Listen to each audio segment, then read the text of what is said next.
हजुर, यो सँगै अब फेरि हामी रिसर्चको टाइपतर्फ जाउँ होइन। रिसर्चका चाहिँ विभिन्न टाइपहरू हुन्छन् होइन। त्यसमध्ये चाहिँ यो बेसिक रिसर्च र अप्लाइड रिसर्च भनेको चाहिँ के हो र यसको यी दुईटाको बिचमा कस्तो फरक हुन्छ भन्ने कुरालाई चाहिँ बुझाइदिनु। अब हामीले अनुसन्धानका विभिन्न प्रकार हुन्छन्। प्रकार हेऱ्यो भने त प्रयोजनका आधारमा, तथ्याङ्कका आधारमा, समयका आधारमा, उद्देश्यका आधारमा, विधाका आधारमा, प्रविधिका आधारमा गरेर धेरै प्रकारका हामी अनुसन्धानको कुरा गर्छौँ। तर सोसल साइन्सेसमा चारवटा जोडी अनुसन्धान प्रकारका चारवटा जोडीको चाहिँ नि ज्यादा चर्चा गर्ने चलन छ। डिस्क्रिप्टिभ रिसर्च र एनालाइटिकल रिसर्च, बेसिक रिसर्च र एप्लाइड रिसर्च, त्यस पछाडि गएर कन्सेप्चुअल रिसर्च र इम्पाइरिकल रिसर्च भनेर अनि क्वालिटेटिभ। मैले चाहिँ नि अब श्रोताहरूलाई, दर्शकहरूलाई सजिलो हुन्छ भनेर यसको बृहत्तर परिवेश मैले बताइदिएको पहिला। त्यो मध्ये प्रश्न आयो बेसिक रिसर्च र एप्लाइड रिसर्च भनेको के हो भनेर। बेसिक रिसर्चलाई अब नेपालीमा हामी आधारभूत अनुसन्धान भनेर भन्न सक्यो। अङ्ग्रेजीमा चाहिँ त्यसलाई फन्डामेन्टल रिसर्च भन्ने पनि चलन छ। बेसिक भन्यो भने, फन्डामेन्टल रिसर्च भन्यो भने एउटै चिज भयो। अर्को चाहिँ एप्लाइड रिसर्च भयो होइन। अब प्रायोगिक त्यसलाई भन्न सकियो भनेपछि आधारभूत अनुसन्धान र प्रायोगिक अनुसन्धान भनेर चाहिँ पढाइएको हुनसक्छ कयौँ ठाउँमा। अब यो दुईटा बिचको फरक चाहिँ कसरी छुट्याइन्छ यो रिसर्चको क्षेत्रमा भने, जुन अनुसन्धानको मुख्य उद्देश्य ज्ञान हासिल गर्ने हो, जुन अनुसन्धानको मुख्य उद्देश्य ज्ञानलाई अभिवृद्धि गर्ने हो, जुन अनुसन्धानको मुख्य उद्देश्य जिज्ञासा शान्त गर्ने हो, जुन अनुसन्धानको अहिले तत्कालै प्रायोगिक अभ्यास गरिहाल्नुपर्छ भन्ने त्यस्तो जरुरी छैन, गरे राम्रै भयो, जरुरी छैन, त्यस खालको अनुसन्धानहरूलाई चाहिँ आधारभूत अनुसन्धान भनेर भनिन्छ। ज्ञानका लागि ज्ञान, नलेज फर नलेज सेक भनिन्छ होइन। त्यसका लागि गरिने अनुसन्धानहरूलाई अब सिद्धान्त भन्यो भने त फेरि अब हाम्रो नेपालमा सिद्धान्तलाई गलत रूपमा मानिसहरूले बुझिरहेका हुन्छन्। सिद्धान्त त सबैभन्दा व्यवहारिक कुरा हो होइन। ब्रोड बेस अफ एप्लिकेसन त्यसले दिन्छ। तर सिद्धान्तमा पनि खास गरी जहाँ दर्शनको कुरा छ, अवधारणाको कुरा छ होइन, जानकारी लिएर हेर्ने कुरा छ, अथवा चाहिँ सङ्कथन ज्ञानको चाहिने एउटा आनन्दको लागि गरिने, त्यो थाहा पाउँदाखेरिमा निकै राम्रो हुने। जस्तो उदाहरण है, हामीलाई मानिसहरूलाई छन्दको कविता कसरी पाठ गर्दाखेरि आस्वादन राम्रोसँग हुन्छ भन्ने कुरो थाहा पाउनु र नेपालमा भएको यो कारखाना त्यसले उत्पादन गरेको सामग्री चाहिँ बजारमा पठाउँदै पनि बन्द भयो। किन बन्द भयो भनेर पत्ता लगाउनु कुन बढी जरुरत हुनसक्छ त भन्दा यो व्यावहारिक बाटो पनि अहिले भर्खरै समस्या समाधान गर्नु पर्यो नि। यहाँ कम्पनी त्यो उद्योग धन्दा बन्द भयो त मान्छे बेरोजगार हुन्छ भनेपछि त्यो होला भनेपछि कुनै अथवा अस्तिताका जुन कोरोना भाइरसको कुरा आयो, कोभिड-19 पेन्डेमिक त्यो बेलामा के भयो भने मान्छे बिरामी परेछन्, अस्पतालमा मान्छे चाहिँ नि यत्रो धेरैजना भइसके छटपटाएका छन् होइन। त्यो समाधान गर्नु पर्यो नि त। यसरी कुनै व्यावहारिक कठिनाइ तत्काल समाधान गर्नको लागि गरिने अनुसन्धान हो। त्यस्तोलाई चाहिँ नि एप्लाइड रिसर्च भनेर भनिन्छ। त्यो आफ्नो आफ्नो क्षेत्र अनुसार हुनुभयो। कुनै राम्रो चलिरहेको विद्यार्थीहरू धेरै भएको विद्यालय थियो, अचानक विद्यार्थी घटे भने त बन्द हुने भयो। हाम्रै नेपालमा केही समय अगाडि नेपालको विश्वविद्यालयहरूमा विद्यार्थी कम भए, +2 सक्ने बित्तिकै विद्यार्थी बाहिर धेरै गए भन्ने कुरा आयो नि। भनेपछि त कतिको गरे विश्वविद्यालयहरूले आफ्नो ठाउँमा छ, तर उनीहरूका लागि के जरुरी भयो? विद्यार्थी किन विदेश पढ्न गइरहेका छन्, किन हाम्रोमा पढ्न आइरहेका छैनन् भनेर पत्ता लगाउनु चाहिँ के भयो त व्यावहारिक रूपमा तत्कालको आवश्यकता भयो नि। यदि कसैले त्यस्तो खालको रिसर्च गर्यो भने अब जुन रिसर्चको निष्कर्ष तत्काल लागू गरिँदैछ, कार्यान्वयन गरिँदैछ भने त्यसलाई चाहिँ एप्लाइड रिसर्च भन्ने, प्रायोगिक अनुसन्धान भनेर भन्ने। तर जहाँ त्यस्तो चाहिँ जटिलता तत्काल छैन तर त्यो जिज्ञासा हामीलाई छ अथवा त्यो क्षेत्रमा काम गर्दाखेरि रिसर्च चाहिँ किन गरिन्छ त त्यसो भए? बेसिक रिसर्च त मानव सभ्यतामा ज्ञानमा पनि उच्च तहको ज्ञान, एउटा ज्ञान भनेको प्रायोगिक ज्ञान स्किलसँग सम्बन्धित हुन्छ। अर्को ज्ञान भनेको चाहिँ नि जुन जहाँ गएर चाहिँ नि मानिसको विवेक बढ्छ, जसले गर्दाखेरिमा चाहिँ नि दार्शनिक चाहिँ चिन्तनहरू हुन्छन्, जसले गर्दाखेरिमा चाहिँ बृहत्तर सिद्धान्तहरू बन्छन्, कालजयी सिद्धान्तहरू बन्छन्। त्यसका लागि फेरि गर्नु पर्यो। नत्र त फेरि मानव पनि यदि व्यवहारिक कठिनाइ मात्रै हेर्ने, खाने पिउने सुत्ने अनि भनौँ न चाहिँ सन्तान चाहिने बनाउने मात्रै गर्यो भने त अरू जनावर र मानिसमा के फरक हुन्छ? मानिसलाई मानिस बनाउनलाई, मानिस जुन चिन्तनशील चेतनशील प्राणी हो भनिएको छ नि, त्यो ज्ञानको उच्चता प्राप्त गर्नको लागि फेरि बेसिक रिसर्च चाहिँ हुनै पर्यो। यसमा अब फेरि यो भित्र मैले सोध्नु हुने हो नहुने हो चाहिँ मैले फेरि ठ्याक्कै थाहा पाइनँ। होइन भने हजुरले नि होइन भनिदिनु होइन। यो दुईटाको टुल चाहिँ साधन चाहिँ कस्तो हुन्छ फेरि? अब एप्लाइड रिसर्च र यता बेसिक रिसर्च यसमा चाहिँ के हुन्छ नि, कतिपय बेलामा चाहिँ उस्तै टुलहरू प्रयोग गरेर गरिने पनि हुन्छ। तर कतिपय बेलामा चाहिँ त्यहाँ जुन अनुसन्धान समस्या हो, रिसर्च प्रब्लम हो, त्यसको विशेषता अनुसारबाट फरक फरक टुल प्रयोग गरिने पनि हुनसक्छ। जस्तो मानौँ यता चाहिने भनौँ न बेसिक रिसर्चमा यदि अवधारणाको तहमा मात्रै रिसर्च हुने रहेछ भने त अवधारणालाई चाहिँ तथ्याङ्कमा चाहिँ अभिलेखन गर्ने तरिका र त्यसका लागि प्रयोग हुने उपकरण र अनि व्यावहारिक जीवनमा भइरहेका देखिएका अनुभविक कुराहरूलाई गर्ने त पक्कै फरक पर्छ नि। त्यसरी फरक पर्ने हो। तर सारमा हामीले के बुझ्नु पर्यो भने जहाँ ज्ञानका लागि ज्ञान प्रधान कुरा हो, जिज्ञासा समाधान गर्ने कुरा प्रधान हो। अघि नै मैले किन चाहिन्छ त ज्ञान र त्यो ज्ञानका लागि वैज्ञानिक विधि किन चाहियो भन्दा दुईवटा कुरा गरेको थिएँ नि। एउटा व्यावहारिक कठिनाइले गर्दा, एउटा जिज्ञासाले गर्दा। जस्तै जिज्ञासा समाधान गर्नका लागि गरिने प्राथमिक तह त्यस्ता अनुसन्धानलाई चाहिँ बेसिक रिसर्च भनिन्छ। तर यसको व्यावहारिक पाटो हुँदैन भने होइन क्या, प्राथमिक कुरा क्या। यसले ठ्याक्कै प्राथमिक कुरा चाहिँ एक लाइन उदाहरण दिएर भनिदिनु न। जस्तै बेसिक रिसर्च एक लाइन जस्तो बेसिक रिसर्च भनेको जस्तो हामीले हेरौँ म्याक्स वेबरले गरेका रिसर्च के प्रारम्भिक तह अब क्लियर भयो हैन, कार्ल मार्क्सले गरेका रिसर्च अथवा बुद्धले जुन चाहिने निर्माण कसरी हुन्छ भनेर गर्नुभयो नि, अथवा जैमिनीले चाहिँ भनौँ न अब मोक्ष अथवा स्वर्ग कसरी हुन्छ भन्नु मैले गरेको जुन चाहिँ संचार योग भयो। अब साधारणीकरण ढाँचा भन्यो भने चाहिँ त्यसको फेरि आदि भौतिक आदिदैविक आध्यात्मिक तिनटै आयाम भएको हुनाले त्यसको आदि भौतिक पाटोमा चाहिँ एप्लाइड रिसर्च पनि गर्न मिल्छ। अहिले हामी त्यसमा काम गर्दै पनि छौँ, त्यसको चाहिँ भ्यारिएबल्स र मेजरमेन्टमा होइन। तर त्यसको जुन संचार योग भनियो त्यो पाटो चाहिँ के हो त, त्यो चाहिने बेसिक रिसर्च। अथवा चाहिँ जुन रसास्वादन कसरी हुन्छ भनेर भाव र रसको बारेमा जुन चर्चा गरियो त्यो चर्चा चाहिँ के हो भन्दा त्यो चाहिने बेसिक रिसर्च भयो। तर महँगीलाई कसरी नियन्त्रणमा लिने होइन, अथवा बेरोजगारी किन भइरहेको छ, राजनीतिक अस्थिरता किन भइरहेको छ भन्ने, अथवा चाहिँ कुनै अखबार बढ्यो भन्ने कुरा, अथवा रेटिङ्स भन्छ यो चाहिँ कुन टेलिभिजन कार्यक्रम बढी चाहिने लोकप्रिय छ भनेर गरिने अनुसन्धान भयो, अथवा सरकारसँग चाहिँ जनता कतिको चाहिँ सन्तुष्ट छन् भन्ने, अथवा ओपिनियन पोल हुन्छ नि चुनावभन्दा अगाडि गरिने, अथवा चाहिँ एक्जिट पोल हुन्छ भोट दिएर बाहिर निक्लेका मान्छेहरूसँग गर्ने सर्वेक्षण, यस्ता खालका भन्यो भने यी चाहिँ एप्लाइड भए। अब हामी चाहिँ लगभग समयको अन्तिमसम्म पनि आइपुग्न लाग्यो होइन। अझै छन् रिसर्चका टाइप्सहरू थुप्रै होइन।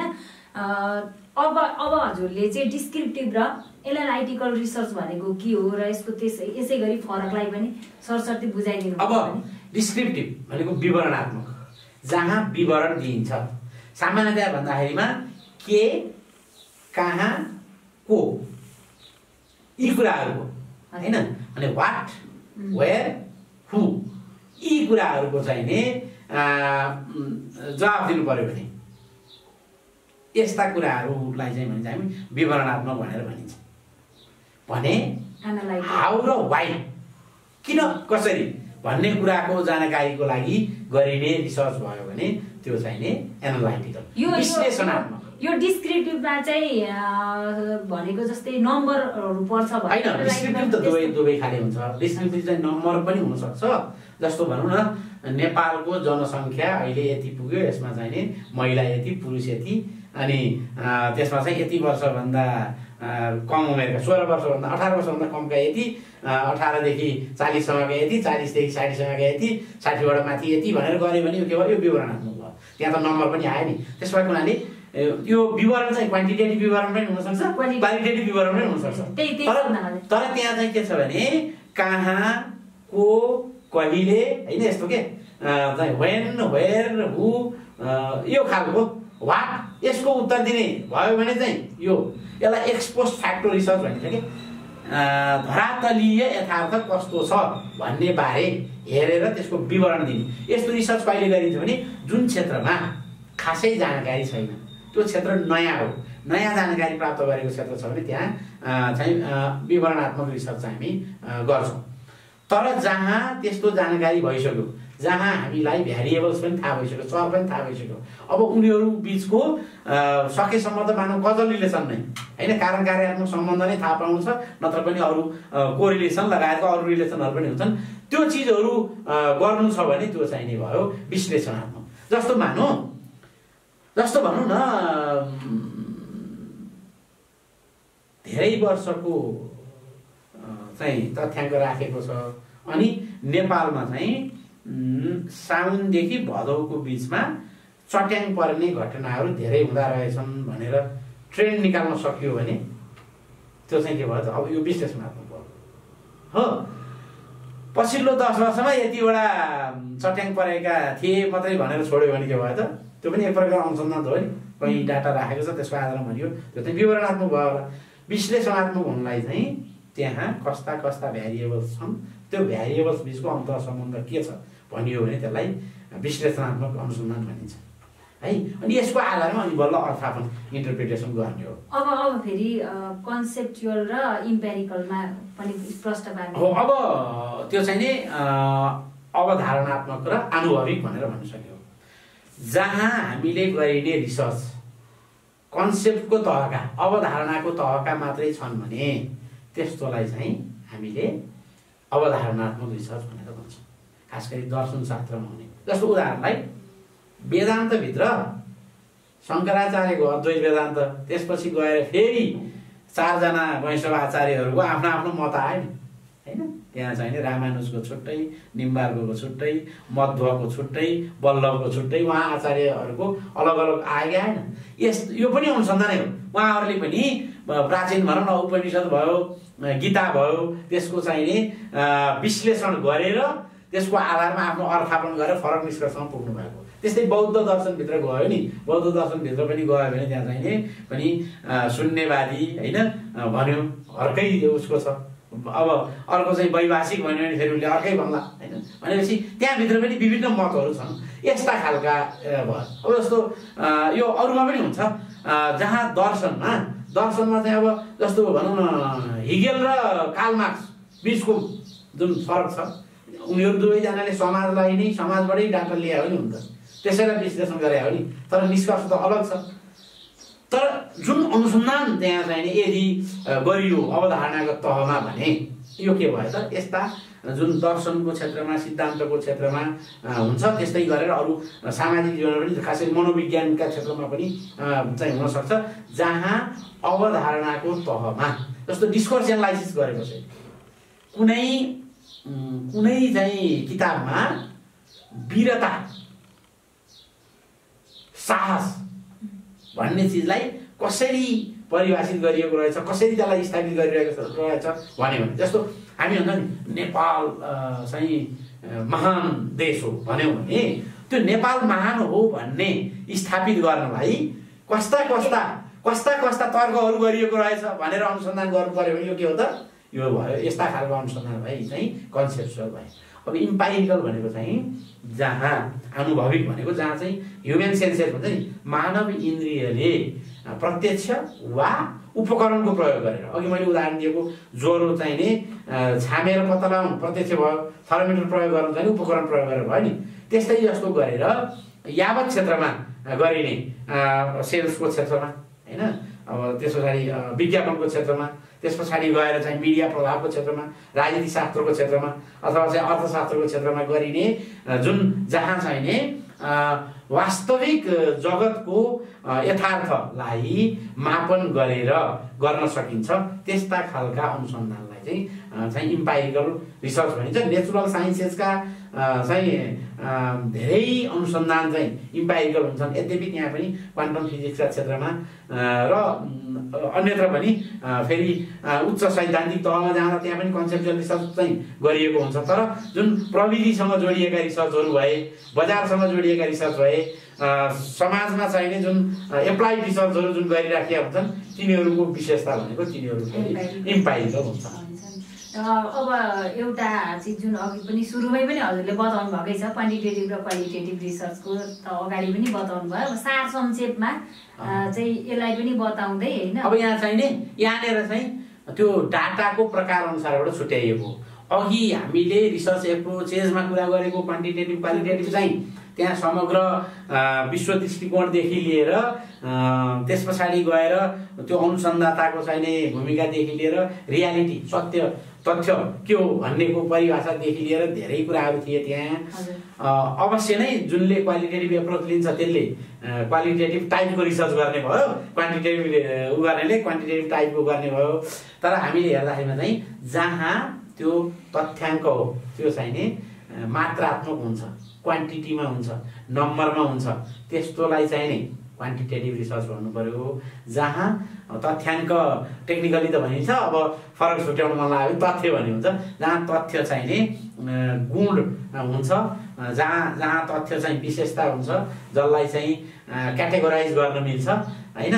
अनि स्केलिङको कुरा गर्दाखेरिमा चाहिँ नोमिनल स्केलिङ धेरै हुन्छ, कहिलेकाहीँ अर्डिनल पनि हुनसक्छ। तर क्वान्टिटेटिभमा जाँदा चाहिँ नि नोमिनल, अर्डिनल, रेसियो, इन्टरभल सबै स्केल हुन्छ। आज हामी स्केलको चर्चा गर्नलाई धेरै लामो भइसकेको छ, आवश्यक पर्यो भने फेरि चर्चा गरौँला। जे होस् क्वान्टिटी भन्ने सम्झियो भने सङ्ख्या सम्झियो भने क्वान्टिटेटिभ भयो।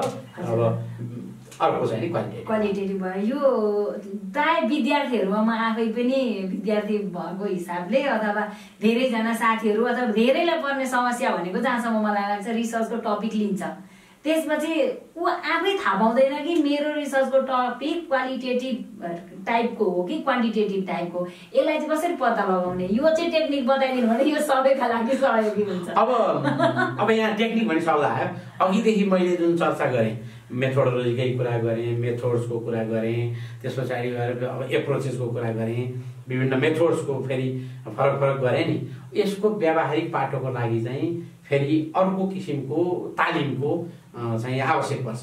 त्यो चाहिँ नि स्किल्स ओरिएन्टेड होइन, प्र्याक्टिकल बेस्ड चाहिँ तालिमको आवश्यक पर्छ। हामीले आज गरिरहेको कुरा चाहिँ के हो भने यसका बारेमा एक किसिमको रिसर्च लिटरेसी भनौँ न। रिसर्च सुन्दाखेरिमा रिसर्चभित्रका चाहिँ विभिन्न कुराहरू सुन्दाखेरिमा नलिने त्यस्तो बनाउने खालको यो हो। त्यसमा मैले चाहिँ जसलाई व्यावहारिक रूपमै समस्या उहाँहरूले चाहिँ अलिकति रिसर्चको फेरि तालिममै चाहिँ अग्रसर हुनलाई अनुरोध गर्छु। यतिले मात्रै भएन, तर आज कति चाहिँ म बताउँछु भने यदि रिसर्च प्रब्लमको त्यसको चाहिँ विशेषताबाटै अलिकति विज्ञले चाहिँ यो क्वान्टिटेटिभ किसिमको हुन्छ कि क्वालिटेटिभ किसिमको हुन्छ भन्ने थाहा पाउँछ। क्या त्यो कसरी थाहा पाउँछ भने रिसर्च प्रब्लम भनेको त कुनै परिघटना बारेको अध्ययन हो नि त, चाहे त्यो नेचुरल साइन्सेसमा होस् सोसल साइन्सेसमा होस्, कुनै परिघटना बारेको भएको हुनाले। जस्तो उदाहरणलाई कुनै समुदायको चाहिँ नि शैक्षिक स्थितिमा महिलाहरूको अवस्था अथवा कुनै समुदायको शैक्षिक अवस्थाको चाहिँ लैङ्गिक विश्लेषण भन्ने बित्तिकै त त्यसले त के बतायो भने त्यहाँ कुनै एउटा समुदाय छ, त्यो समुदायमा गएर चाहिँ शैक्षिक अवस्था बारेमा खोजी गर्ने हो।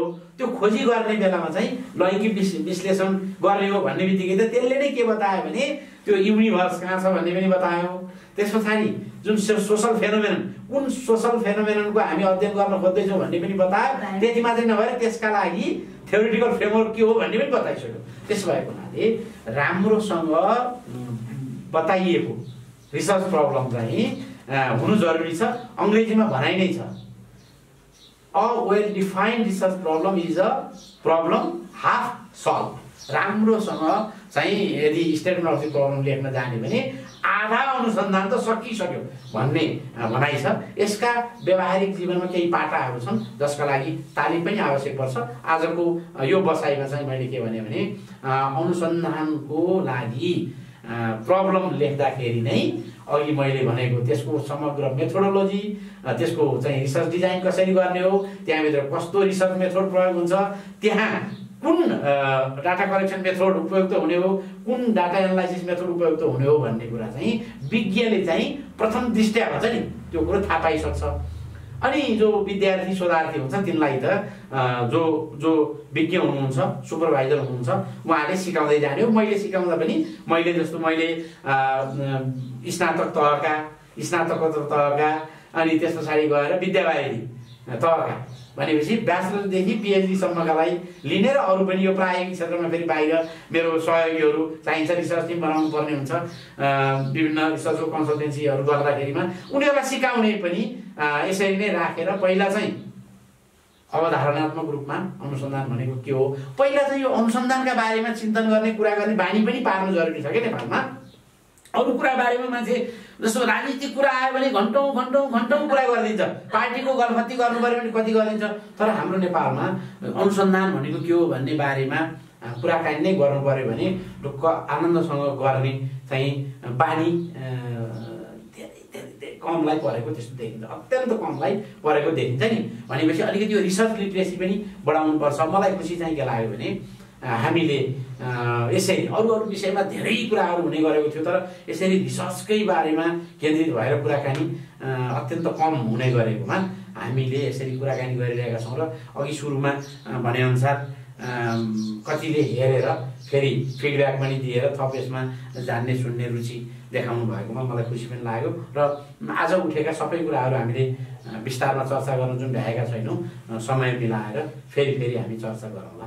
हवस् त, यहाँलाई धेरै धेरै धन्यवाद। र आज हामीले अनुसन्धान सम्बन्धी विषयमा केन्द्रित भएर जुन संवाद गर्यौँ, आशा छ हजुरहरूले यसलाई हेर्नुहुन्छ, लाइक गर्नुहुन्छ र हजुरहरूको केही जिज्ञासा भयो भने पुनः फेरि मलाई योभन्दा अगाडिको पटकमा जसरी मलाई चाहिँ हजुरहरूले जुन प्रतिक्रिया पठाउनु भएको थियो, हजुरहरूले राख्नु भएको अपेक्षा अनुसार आजको भिडियो हामीले त्यसैलाई आधार बनाएर हामीले बनाएका छौँ।